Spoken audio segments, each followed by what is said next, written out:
La French Tech ce matin avec Timothée Boitouzé, fondateur de Woodoo. Merci d'être avec nous dans la matinale de l'économie. Vous êtes habitué à l'exercice, vous avez rencontré Anthony Morel plusieurs fois au cours des années parce que Woodoo, ça existe depuis 2017. On parle ici de bois, nouvelle génération. Est-ce que vous pouvez nous rappeler ce qu'il y a dans ce bois ?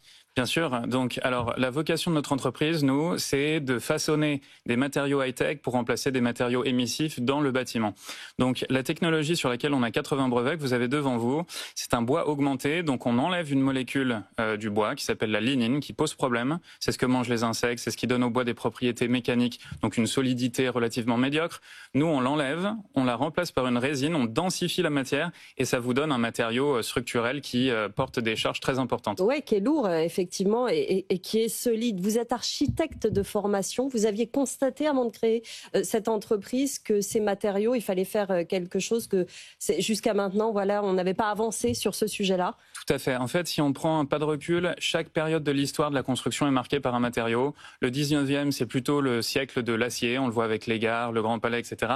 Le 20e siècle, plutôt le béton armé, donc les grands ensembles. Et le 21e siècle, il va y avoir un nouveau matériau qui va émerger. Et forcément, ça sera en lien avec les sujets climatiques, faire plus avec moins de ressources et construire moins cher. Donc vraiment, le bois en tant que tel, qu'on vient doper avec la technologie, ça nous paraît le candidat idéal. C'est un bois bas carbone. On va revenir sur le comparatif avec le béton armé dont vous parliez et qu'on a tellement utilisé. Cette résine que vous mettez à l'intérieur, elle est bas carbone ? Oui, bien sûr. C'est une résine biosourcée. Donc, elle est faite à base de dérivés de déchets agricoles. Donc, tout à fait. C'est adapté du coup à tout type de construction. Qu'est-ce que vous construisez avec ça ? Alors, donc, dites-vous que ce matériau, il est 7 fois plus rigide que le béton armé.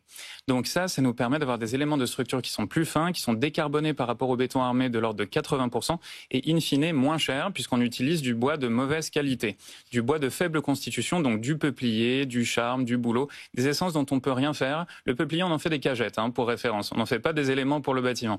Donc c'est pour ça qu'il est moins cher que le béton armé. Ouais, là on n'a pas l'impression d'être à côté d'une cagette. Effectivement, ça a l'air extrêmement solide. Votre actualité, c'est que vous avez signé un partenariat avec Bouygues Construction. Ça va vous amener vers quoi ce partenariat ? Alors déjà, je tiens à saluer les équipes de Bouygues Construction parce qu'un groupe de 35 000 personnes qui signent avec une start-up pour aller décarboner les data centers, qui sont l'infrastructure nécessaire pour déployer l'intelligence artificielle, ça demande beaucoup d'agilité, ça demande beaucoup de vision et pour ça, c'est assez unique que des industriels français s'allient avec une start-up française sur un sujet aussi global que l'intelligence artificielle.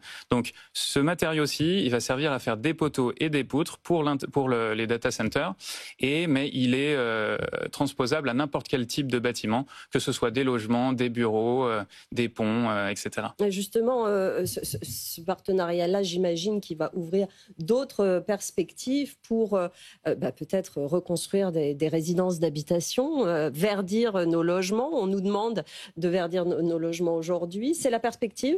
Oui, tout à fait. Il faut savoir que quand vous parlez de l'habitat bas carbone, il n'y a pas plus bas carbone que le bois pour commencer, puisque le bois stocke le CO2. Donc c'est un matériau carbone négatif.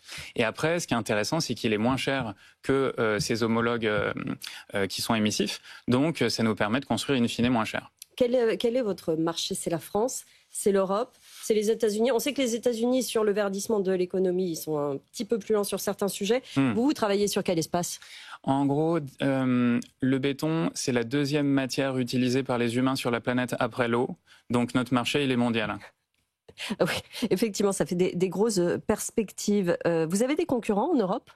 Alors, nos concurrents, c'est plutôt le béton bas carbone et l'acier vert. Après, sur cette technologie spécifiquement, on n'a pas de concurrent. On a un concurrent aux États-Unis, mais qui est, disons, à un étape de développement plus proche du début de la start-up. Aujourd'hui, sur la fabrication, vous fabriquez ce bois où ? Et vous avez combien de sites ? On le fabrique en France. On a 2 usines à 3, donc dans l'Aube, qui produisent ce matériau. Ces sites, évidemment, on est content de savoir que c'est créé en Europe. C'est une vraie industrialisation de l'Europe. Est-ce que vous considérez, en tant qu'entreprise qui a maintenant 8 ans, que les conditions sont favorables justement pour rester ici quand on fabrique ce genre de choses ? Oui, tout à fait. Alors déjà, il y a une grande culture industrielle en France pour des technologies comme celle-ci. Il ne faut pas oublier que les pionniers de l'acier, c'est Eiffel, les pionniers du béton armé, c'était Fraissinet. Donc, disons qu'il y a une grande culture d'ingénieurs français qui développent des matériaux innovants pour aller révolutionner la construction. Ensuite, on a des partenaires, Bouygues Construction par exemple, elle a une des plus grandes boîtes de construction du monde. Donc avoir un partenaire comme celui-ci, Bouygues Construction est plus grand que 10 fois plus grand que la plus grosse entreprise de construction des États-Unis. Ça on l'oublie, mais il faut se souvenir qu'on a les entreprises majeures dans la construction en France. Donc oui, c'est un magnifique endroit pour développer ça. J'imagine que vous avez quand même, dans ce monde futurement décarboné, vous avez à affronter quand même un certain lobby du béton armé, non ? Oui, mais après, on peut rien faire contre le sens de l'histoire, hein, en fait. Le sujet de décarbonation, c'est pas une mode temporaire, c'est quelque chose qui est pérenne. Donc là-dessus, il va y avoir de la place pour tous les matériaux. Hein. Ce matériau va pas remplacer tous les matériaux existants.